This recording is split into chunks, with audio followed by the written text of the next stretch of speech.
सियावर रामचंद्र भगवान की जय हो। मोर मुकुट वंशी वाले की जय। पवन सुत हनुमान की जय हो। करुणा वरुणा के परम पिता परमात्मा के श्री चरणों में बारंबार कोटि कोटि प्रणाम करते हुए मम इष्ट देव श्री रामदास जी महाराज, श्री दयालुदास जी महाराज, श्री राघुदास जी महाराज जी के श्री चरणों में बारंबार कोटि कोटि प्रणाम करते हुए श्रीमद् भगवद गीता जी के श्री चरणों में बारंबार कोटि कोटि प्रणाम करते हुए और अपनी वाणी को पवित्र बनाने वाली श्री सरस्वती माता जी के श्री चरणों में बारंबार कोटि कोटि प्रणाम करते हैं। तो गीता जी के 8वें अध्याय का महात्म आप ध्यान पूर्वक सुनिए और अपने हृदय में धारण कीजिए और आप भी अपने घर में गीता जी का पाठ जरूर करें। भगवान शिव कहते हैं, देवी अब मैं 8वें अध्याय का महात्म सुनाता हूँ, आप सुनो। उसके सुनने मात्र से तुम्हें बड़ी प्रसन्नता होगी। लक्ष्मी जी के पूछने पर भगवान विष्णु ने उन्हें इसी प्रकार समझाया और इसी प्रकार सुनाया।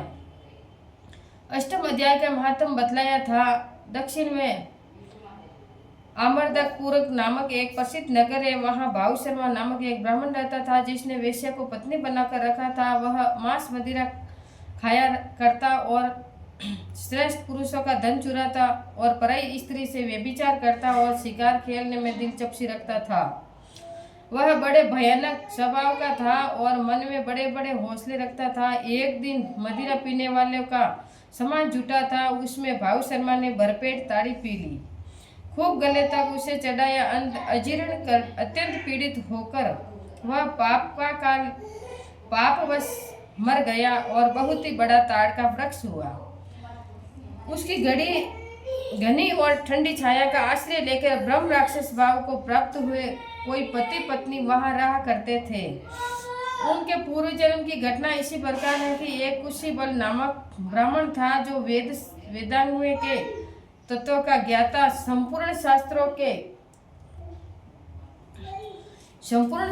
के अर्थ का विशेषज्ञ और सदाचारी था। उसकी स्त्री का नाम कुंती था। वह बड़े खोटे विचार की थी। अंत ब्राह्मण विद्वान होने पर भी अत्यंत लोभवश अपनी स्त्री के साथ प्रतिदिन भैंस, काल पुरुष और घोड़े आदि बड़े दानों को ग्रहण किया करता था, परंतु दूसरे ब्राह्मण को दान में मिली हुई कौड़ी भी नहीं देता था। वे ही दोनों पति पत्नी कालवश मृत्यु को प्राप्त हुए और मृत्यु को प्राप्त होकर ब्रह्म राक्षस हुए। वे भूख और प्यास से पीड़ित हो इसी पृथ्वी पर घूमते हुए उसी ताड़ वृक्ष के पास आए और उसके मूल भाग में विश्राम करने लगे।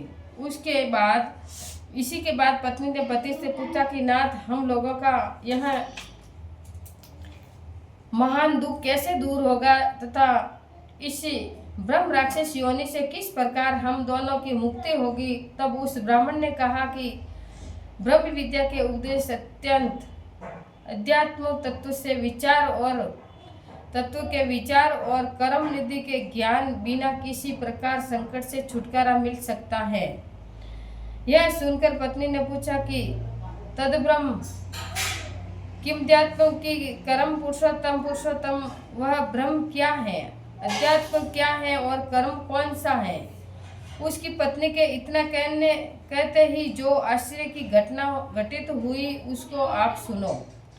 उपर्युक्त वाक्य गीता के 8वें अध्याय का आधा श्लोक था। उसके स्वयं से वह वृक्ष उस समय ताड़ के रूप को त्याग कर भाऊ शर्मा नामक एक ब्राह्मण हो गया। तत्काल ज्ञान होने से विशुद्ध चित्त होकर वह पाप के चोले से मुक्त हो गया तथा उस आधे श्लोक से ही महात्म से वे पति पत्नी भी मुक्त हो गए। उनके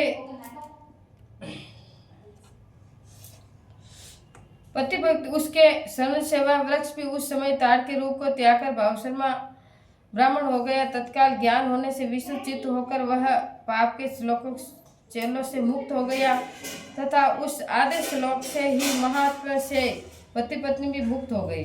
उसके मुख से वेदांत ही 8वें अध्याय का आधा श्लोक निकल पड़ा था। तदनंतर आकाश से एक दिव्य विमान आया और वे दोनों पति पत्नी उस विमान पर आरूढ़ होकर स्वर्गलोक को चले गए। वहां का यह सारा वृत्तांत अत्यंत आश्चर्यजनक था। उसके बाद उस बुद्धिमान ब्राह्मण भाव शर्मा ने आनंद पूर्वक उस आधे श्लोक को लिखा और देव धनार्दन की आराधना करने की इच्छा से वह मुक्तिदायिनी काशीपुरी में चला गया।